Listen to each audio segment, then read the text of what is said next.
सेवा हौवा नमस्कार। म चाहिँ यतिखेर सिलिचुङ को यो थोरै तल फेदीमा छु। फेदी भन्दा माथि घाँटीमा भनौँ न।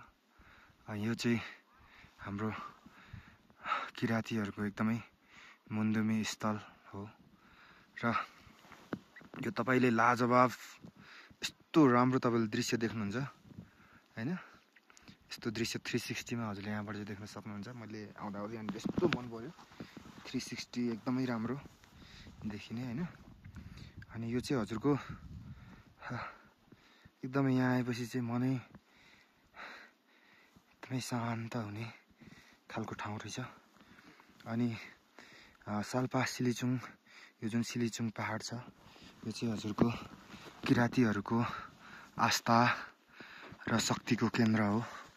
यहाँ चाहिँ हामीले माङपा, नाछोङहरू, नक्छोङहरू हैन, हाम्रो जुन हुनुहुन्छ उहाँहरू को चाहिँ यो एकदमै महत्त्वपूर्ण ठाउँ मानिन्छ। किनभने उहाँहरू जसरी भए पनि जहाँबाट गए पनि उहाँहरू आफ्नो काम गर्दाखेरि साल्पा सिलिचुङ आउनै पर्छ र यसको मेन उद्देश्य भनेको यो चाहिँ त्यसको उद्गम स्थल हो।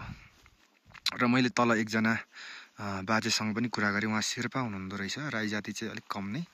अनि उहाँले चाहिँ के भन्नुभयो भन्दाखेरि यो चाहिँ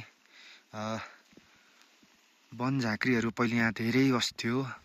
अनि यहाँनिर चौरीको दुधहरू यसरी दुन आउँथ्यो, गाई दुन आउँथ्यो वन झाँक्रीहरू। त्यसपछि हजुरको सानो सानो बच्चालाई लगेर अनि मुन्दुमी विद्या सिकाएर पठाउने भन्ने कुराहरू पनि बाजेले कुराहरू गर्नुभयो। उहाँ शेर्पा हुनुहुँदो रहेछ। यस अर्थमा पनि हजुरको यो ठाउँ पर्याप्त विश्वास गर्ने ठाउँहरू छ। मलाई बडो खुसी लागेको छ। आज मैले सपनामा पनि सोचेको थिइनँ यो ठाउँ आउने।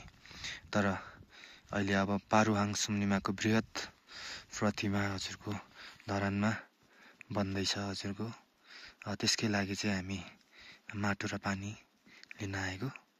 त्यस कारणले गर्दाखेरि अहिले हामी यहाँ छौँ। केही साथीहरू तल हुनुहुन्छ, केही साथीहरू चढ्ने क्रममा हुनुहुन्छ र म पनि यहाँसम्म आइपुगेँ। अहिलेसम्म भिडियो हेरिदिनु भएकोमा धन्यवाद।